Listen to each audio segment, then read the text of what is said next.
Baik, saudara, kita mulai dengan mata kuliah sistematika penulisan karya ilmiah.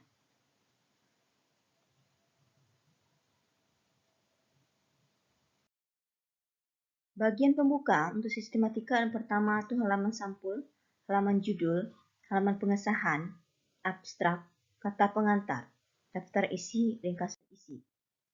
Nah, untuk pendahuluan adanya latar belakang masalah, rumusan masalah, pembahasan masalah, tinjauan penelitian, metode penelitian.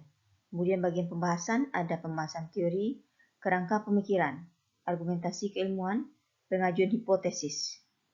Kemudian untuk metodologi penelitian ada tempat dan waktu penelitian, metode dan rancangan penelitian, populasi dan sampel, pengumpulan data dan analisis data.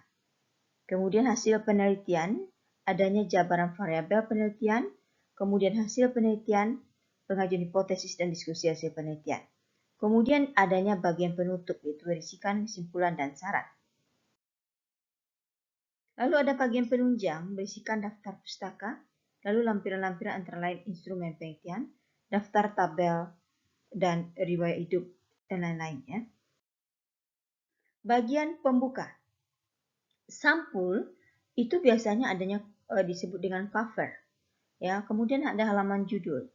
Judul karya tulis harus singkat, ya, sesuai dengan masalah yang ditulis. Judul sebaiknya tidak lebih dari 12 kata. Diketik dengan dicetak tebal dengan huruf kapital, mengandung kata kunci untuk penulisan daftar pustaka. Kemudian halaman pengesahan. Karya tulis ilmiah disusun dan ditelaah, diteliti dan disahkan oleh tanda tangan pemimpin lembaga. Untuk karya ilmiah, kalau membuat abstrak mengungkapkan hasil penelitian secara singkat tentang apa yang dipahami, kemudian isinya meliputi latar belakang, metode, hasil simpulan dalam bentuk singkat dan jelas. Jumlah abstrak ada antara 100 sampai 250 kata, ini tergantung pada jurnal yang dituju. Tempatkanlah diri Anda sebagai pembaca untuk menulis abstrak tersebut. Kemudian, jika ingin mengerjakan pekerjaan, pembaca ingin mengetahui perincian tentang karya ini selengkapnya. Penyajian abstrak selalu informatif dan faktual. Abstrak ditempatkan di bagian awal artikel. Abstrak yang baik perlu mempertimbangkan, mengingat bagian ini adalah bagian yang akan dibaca sudah judul. Abstrak bersifat informatif, kemudian abstrak merupakan ringkasan keseluruhan yang meliputi latar belakang, tujuan, metode, simpulan dalam bentuk singkat dan jelas. Jadi kalau kita membuat abstrak harus sesudah kita membuat kesimpulan. Ini isi abstrak, saudara. Ada pendahuluan. Ini boleh hadir, boleh tidak. Apa yang saudara lakukan. Kemudian apa hasilnya. Ini wajib dijelaskan pada abstrak, ya. Dan apa signifikansinya. Ini boleh hadir, boleh tidak. Kemudian kata pengantar. Kata pengantar ini berisikan ucapan syukur, ucapan terima kasih, daftar isi, kemudian ringkasan isi. Lalu pendahuluan. Kenapa saudara melakukan penelitian? Apa yang mengandung alasan untuk melakukan penelitian, apa hipotesisnya, apa tujuannya. Pendahuluan mengandung perumusan masalah atau step of penelitian. Pendahuluan mengandung pemikiran penulisan atas permasalahan. Nah, kemudian bagian rumusan masalah merupakan bagian yang akan kita jelaskan. Ini isi pendahuluan saudara. Saudara bisa melihat mengapa saudara melakukan penelitian, apa menariknya topik tersebut. Sampai di mana pemahaman saudara hingga saat ini? Apa permasalahannya masih ada? Apa hipotesis Anda? Apa yang Anda lakukan atau agenda ke depannya untuk apa yang saudara kerjakan? Rumusan masalah merupakan bagian yang menjelaskan tentang kajian dan teliti disajikan dalam bentuk kalimat tanya. Biasanya rumusan itu adalah dalam bentuk pertanyaan yang terukur dengan aktivitas kajian yang dilakukan. Pembatasan masalah. Jika masalah terlalu panjang perlu dibatasi. Tujuannya adalah agar karya tulis saudara hasilkan tidak ngambang. Kemudian metode penelitian itu ada eksperimen dan non-eksperimen. Pembahasan. Pembahasan itu ada bahasan teori, kemudian kerangka pemikiran, dan argumentasi keilmuan. Lalu pengajuan hipotesis. Hipotesis ini diungkapkan secara singkat, padat, dan jelas untuk mendorong pembuktian terhadap data. Lalu metodologi penelitian, saudara di mana melakukan penelitian, kapan waktunya, kemudian metode dan rancangannya, populasi dan sampelnya, kemudian instrumen penelitian, kemudian pengumpulan data dan analisis data. Nah, analisis data ini ada non-statistik dan statistik.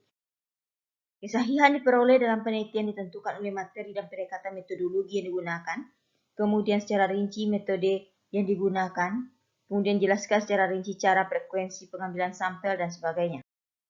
Hasil penelitian saudara jabarkan per variabel. Jabaran hasil survei, simulasi, modeling, permodelan, rancangan bangun, serta analisis disajikan secara sistematis bersama-sama secara terpisah dalam bentuk uraian. Kemudian hipotesis, diskusi hasil penelitian, dan teori yang didapat.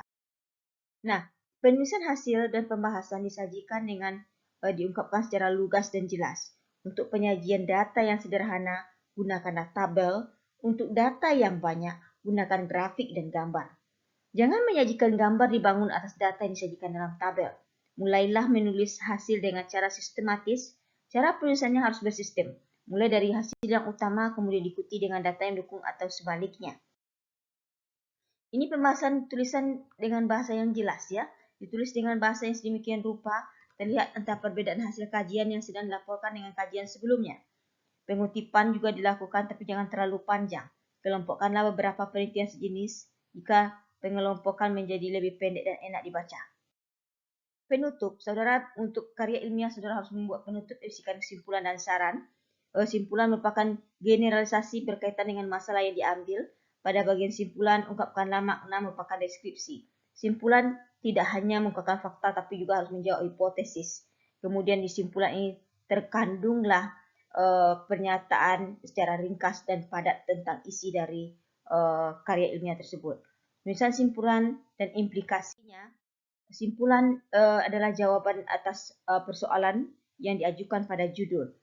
Hindari spekulasi dan pengambilan kesimpulan. Implikasi penelitian perlu dikemukakan untuk menjelas manfaat. Kalau ada saran, tulislah saran. Ini saran merupakan dokumentasi hasil penelitian. Saran merupakan tindak lanjut untuk penyelesaian masalah penelitian. Saran dikemukakan kalau ada kelemahan-kelemahan dan pelaksanaan penelitian, pengkajian perlu disempurnakan untuk tahap berikutnya. Kemudian daftar pustaka dan tabel, daftar lampiran, instrumen ya, daftar tabel dan sebagainya perlu dilampirkan. Kemudian ini pilihan jurnal, seandainya saudara mencari referensi, saudara lebih baik untuk menggunakan jurnal Third Index Scopus, Thomson Reuters, jurnal luar negeri, jurnal nasional terakreditasi, jurnal tak terakreditasi, dan jurnal lokal. Ini bentuk pengambilan jurnal, carilah jurnal di internet. Kemudian sistematika skripsi. Sesudah itu saudara bisa menulis skripsi dengan sistematika. Yang pertama pendahuluan, kemudian landasan teori, kemudian metodologi, selanjutnya pembahasan dan penutup. Nah, sistematika karya ilmiah.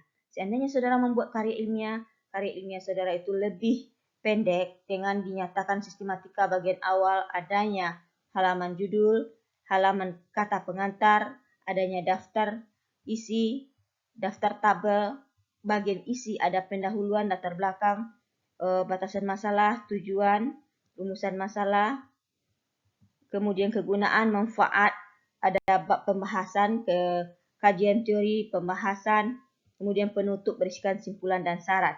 Nah, bagian penutup adanya daftar pustaka dan lampiran. Baik,